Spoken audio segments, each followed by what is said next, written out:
সন্ধ্যাবেলা চায়ের সাথে এরকম সুস্বাদু চিকেন বান চলবে নাকি? চলুন রেসিপিটা দেখা যাক। এখানে আমি একটা বোলের মধ্যে কিছুটা ময়দা, পরিমাণ মতো নুন, চিনি আর কিছুটা ইস্ট দিয়ে শুকনো উপকরণগুলো আগে একটু মিশিয়ে নেব। তারপর আমি এখানে কুসুম গরম জল নিয়েছি, সেই জলটা দিয়ে আমি ময়দাটা মেখে নেব। ঠিক এরকম সফট করে মাখবো। এটাকে আমি কিছুক্ষণ রেস্টে রেখে দেব। এবার আমি চিকেনের পুরটা বানিয়ে নেব। প্রথমে কড়াইতে সাদা তেল গরম করে আমি আদা, রসুন আর কাঁচা লঙ্কা বাটা দিয়ে দিলাম। দিয়ে একটু নাড়াচাড়া করে চিকেনের টুকরোগুলো দিয়ে দিলাম। চিকেনটা আমি খুব ভালো করে ভেজে নেব যতক্ষণ চিকেনের জলটা না শুকোচ্ছে। এরপর আর একটা প্যানে আমি কিছুটা ঘি দিয়ে নিলাম। আপনারা ঘিয়ের বদলে বাটারও দিতে পারেন। ঘিটা গরম হলে আমি ওর মধ্যে রসুন কুচি, কিছুটা চিলি ফ্লেক্স আর 1 চামচ ময়দা দিয়ে ভালো করে ভেজে নেব, ময়দার কাঁচা গন্ধটা যতক্ষণ না যায়।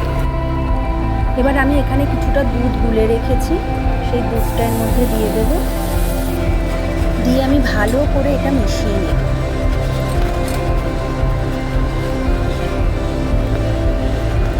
এটা একটু ফুটে উঠেছে, এর মধ্যে আমি দিয়ে দিলাম পরিমাণ মতো নুন, একটু অরিগ্যানো, একটু গোলমরিচ দিয়ে আমি আবারও ভালো করে মিশিয়ে নেব। আমি এখানে এই হোয়াইট সসটা তৈরি করেছি ঠিক এরকম ঘনত্বের। ওই যে চিকেনটা ভেজে রেখেছিলাম, এবার আমি ওই চিকেনটা এই হোয়াইট সসের সঙ্গে ভালো করে মিশিয়ে নেব।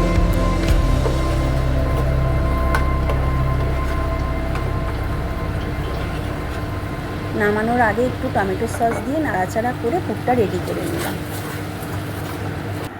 এই দেখুন ডোটা কি সুন্দর ফুলে উঠেছে।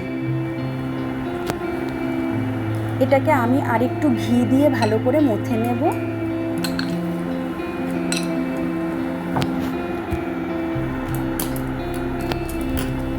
নিয়ে আমি এরকমভাবে লেচি কেটে বেলে নেব।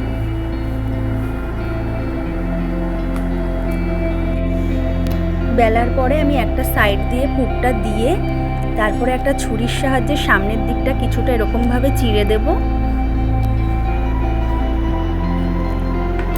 চিড়ে দেওয়ার পর আমি রুটিটা ওই পুরটাকে দিয়ে ফোল্ড করে একটা লম্বা শেপ দিয়ে নেব, রোলের মতন করে।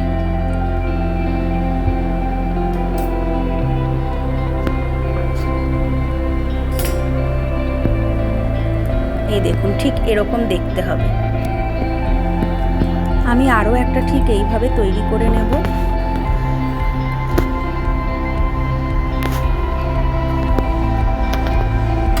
ঠিক যেমন প্রথমেরটা বলেছি ওরকমভাবে এটাও আমি করে নিচ্ছি। খুবই সহজ এটা। আমার কাঁচা হাতে যদি আমি করতে পারি আপনারাও পারবেন।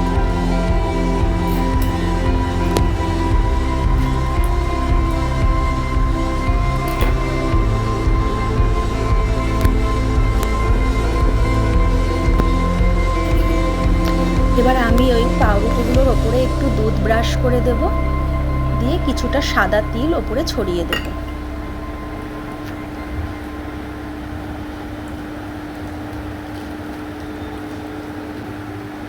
এখানে আমি একটা গামলা প্রিহিট করতে দিয়েছি, নিচে আমি একটা স্ট্যান্ডের মতন রেখেছি। এবার আমি থালাটা গামলার ভিতরে দিয়ে দেব, দিয়ে আমি 45 মিনিটের জন্য গামলাটা ঢাকা রাখবো।